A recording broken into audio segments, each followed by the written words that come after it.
Assalamualaikum warahmatullahi wabarakatuh. Perkenalkan, nama saya Rahmat Ihsan. Saya di sini akan menjabarkan materi yang berjudul metode pengajaran menurut Al-Quran. Pengertian, strategi, dan metode pengajaran. Strategi dan metode pengajaran adalah pendekatan dan cara yang digunakan oleh pendidik untuk menyampaikan ilmu pengetahuan, membimbing siswa, dan mencapai tujuan pembelajaran. Strategi pengajaran mencakup rencana yang komprehensif, sedangkan metode pengajaran adalah teknik atau langkah-langkah praktis yang diterapkan dalam proses belajar mengajar. Dalam Islam, strategi dan metode pengajaran tidak hanya bertujuan untuk mentransfer ilmu, tapi juga menanamkan nilai-nilai keimanan dan akhlak mulia, sehingga peserta didik mampu menjalankan peran sebagai hamba Allah dan khalifah di bumi. Strategi dan metode pengajaran menurut Al-Quran. Metode pembacaan atau bisa kita bilang sebagai tilawah adalah satu metode pengajaran dalam Al-Quran. Adalah tilawah, yaitu membaca ayat-ayat Allah.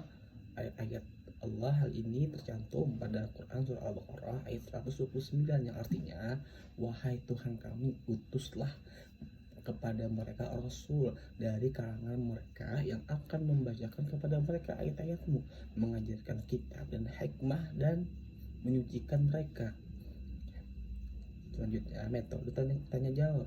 Al-Quran sering menggunakan metode tanya jawab untuk membangun pemahaman dan mendorong berpikir kritis. Contohnya dalam Quran surah Al-Baqarah ayat kedua yang berbunyi alif lam mim dzalikal kitabu la raiba fihi hudan lil muttaqin, yang artinya melalui pertanyaan implisit, yang maksudnya adalah melalui pertanyaan implisit tentang isi Al-Quran. Ayat ini mengarahkan pembaca untuk merenungkan pesan-pesan dari Allah Subhanahu wa taala. Metode perumpamaan atau amsal. Al-Quran sering menggunakan perumpamaan untuk menjelaskan konsep abstrak. Contohnya dalam surah Ibrahim ayat 24-25 yang artinya, apakah kamu tidak memperhatikan bagaimana Allah membuat perumpamaan kalimat yang baik seperti pohon yang baik, akarnya kokoh dan cabangnya menjulang ke langit. Yang kedua, metode pengulangan atau takrir. Pengulangan dalam pengajaran bertujuan untuk memperkuat ingatan dan pemahaman, tertuang dalam Quran surah Ar-Rahman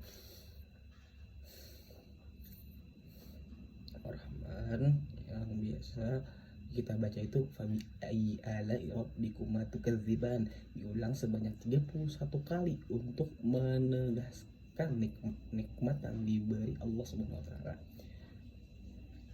Metode terakhir adalah metode praktik langsung.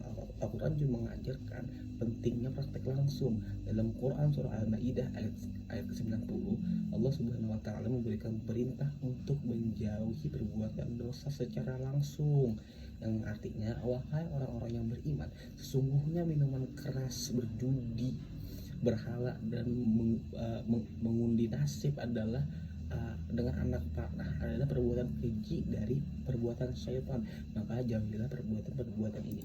Selanjutnya kita akan masuk ke poin analisis penafsiran sebagai penafsiran strategi dan metode pengajaran Al-Quran. Oke, yang pertama kita akan masuk ke metode tilawah.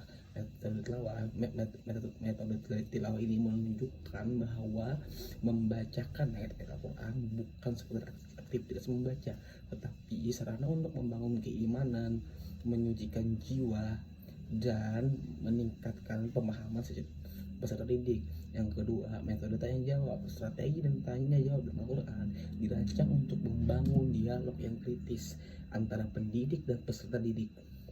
Metode ini membantu siswa berpikir mendalam dan memahami konsep secara mandiri. Yang ketiga, metode perumpamaan. Penggunaan perumpamaan membantu peserta didik memahami konsep abstrak dengan cara yang konkret dan relevan dengan kehidupan sehari-hari. Yang keempat, metode pengulangan. Metode pengulangan menunjukkan pentingnya konsistensi dalam belajar. Dengan mengulang-ulang suatu konsep, peserta didik diharapkan dapat lebih mudah terinternalisasi dalam mengaplikasikan ilmu tersebut. Yang terakhir adalah metode praktik langsung. Metode ini menekankan pentingnya pembelajaran berbasis pengalaman. Peserta didik diajak untuk menerapkan ilmu secara nyata sehingga menghasilkan pemahaman yang lebih mendalam. Jadi kesimpulan dari materi ini adalah strategi dan metode pengajaran menurut Al-Quran mencakup berbagai pendekatan yang bertujuan untuk membangun aspek intelektual, spiritual, emosional peserta didik. Tilawah, tanya jawab, perumpamaan, pengulangan, dan praktik langsung adalah metode yang dapat diimplementasikan dalam proses pendidikan untuk menciptakan pembelajaran yang holistik dan bermakna. Sekian dari saya, terima kasih. Wassalamualaikum warahmatullahi wabarakatuh.